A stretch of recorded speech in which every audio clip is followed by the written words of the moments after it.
নমস্কার বন্ধুরা, রবিবারের সকাল আর এটাই আমার কাছে স্পেশাল, কারণ কমপ্লিট একটা ছুটির দিন। আর যদিও বা নীল ষষ্ঠী, সত্যি বলতে কি এখানে এই মরুদেশে বসে কিছুই বুঝতে পারি না। তবে আজকের শিব পুজোয় আকন্দ ফুল লাগে মনে পড়তেই ভাবলাম আমাদের ঘরের পাশের ফুল ভর্তি আকন্দ গাছটা তোমাদের দেখাই। এই দেখো কত বড় আকন্দ ফুলের গাছ, সকালের রোদটা পড়ে কি সুন্দর লাগছে। আর ওই দেখো পাশের বিল্ডিংটার সামনেও আর একটা, এই যে আমাদের বিল্ডিং আর এই আকন্দ গাছ ফুলে একদম ভরে আছে। আর কি মৌমাছি উড়ছে এখানে। তো তবু এরকম বিল্ডিংয়ের পাশে জল টল পায়, কিন্তু ধুধু মরুভূমির মাঝেও না অনেক এই আকন্দ গাছ আছে। অদ্ভুত লাগে দেখতে, কোথাও কোনো জল নেই তবুও সুন্দর হয় এই গাছগুলো। ও মা, কি সুন্দর আবার ফলও হয়েছে। এরকম যে ফল হয় আমার জানা ছিল না। আমি তো প্রথমে এগুলোকেই পাতা ভেবেছিলাম। দেখো কি রকম আমের মতো সাইজের ফলগুলো, ফল ফুল সব মিলিয়ে বেশ সুন্দর লাগছে। কিন্তু আকন্দ গাছের কাছে আজ এলামই যেহেতু, কয়েকটা ফুলও নিয়ে যাই ঘরের জন্য।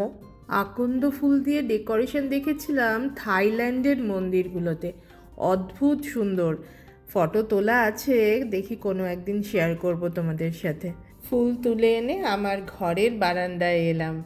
ঘরের গাছে আজ কি কি ফুল হয়েছে দেখি।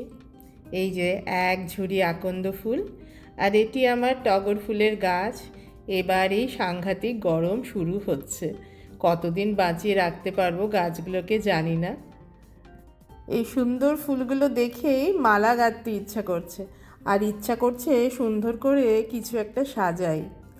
একদম ছোটোবেলাকার কথা মনে পড়ছে। এই সময় তো স্কুল ছুটি থাকতো আর মায়ের সাথে রোদের মধ্যে হেঁটে হেঁটে পুজো দিতে যেতাম মন্দিরে। ছুঁচ সুতো নিয়ে মালা গাঁথতে বসে গেলাম আর ভাবছি কি করা যায়। ঘরের পুজো তো আছেই, আর এই ষষ্ঠী পুজো তো সন্তানের মঙ্গল কামনায় করা হয়। আর মা হিসেবে এই কামনা তো আমাদের সবার মনে 24 ঘন্টাই থাকে। তবুও এই চিরন্তন প্রার্থনায় ভরে থাক আজকের এই নীল ষষ্ঠীর ব্রত। আমার সন্তান যেন থাকে দুধে ভাতে। শুধু আমার সন্তান নয়, পৃথিবীর সমস্ত সন্তান যেন ভীষণ ভালো থাকে, এই প্রার্থনাই করি। 3টে পেন্সিল দিয়ে এরকম একটা স্ট্রাকচার বানিয়ে নিয়েছি, আর ফুলগুলো দিয়েও পুরো মালা না গেঁথে এইভাবে ছোট ছোট গেঁথে নিয়েছি। এবার তিন্নিও চলে এসেছে।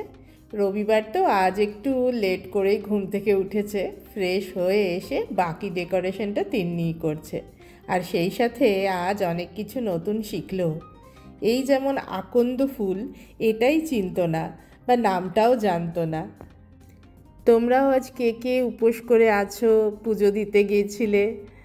আমার এখানে অবশ্য সবটা করা সম্ভব হয় না, তবে নিরামিষ খেয়েছি আজকে আমরা। এই যে এবার লাস্ট লুপটা ঢোকাচ্ছে, আর তারপরে দেখো কীরকম লাগছে দেখতে। ওপরের সুতোগুলো একটু দেখতে বাজে লাগছে, দাঁড়াও ওখানটাও কভার করে দিচ্ছি। বারান্দা থেকে কয়েকটা ফুল নিয়ে আসি। দেখো আবার নয়নতারা গাছের কতগুলো ভ্যারাইটি। একটা তো একদম সাদা, তারপরেটা দেখো সাদা কিন্তু মাঝখানে একটু ছোট্ট পুটকি। এটা লাইট পিঙ্ক, একদম সাদাই বলা চলে। আর তারপরেরটা আবার সেম কালারের মধ্যেই মিডলটা দেখো কি সুন্দর। এটা লাল, আর এটা আরও ডার্ক লাল। তারপরে এটা পার্পল, আর এটাও আর একটা পার্পলের ভ্যারাইটি। টোটাল 8 রকমের, আর এক একটা 3-4টে করে গাছ আছে। এই যে ফাইনাল লুক, আর কেমন দেখতে হয়েছে তোমাদের কমেন্টের অপেক্ষাতেও থাকলাম। আজ তাহলে এই পর্যন্তই, দেখা হবে আবার আমার পরবর্তী ব্লগে। সবশেষে আবারও করে প্রার্থনা করি সবাই যেন খুব ভালো থাকে। শুভ নীল ষষ্ঠী।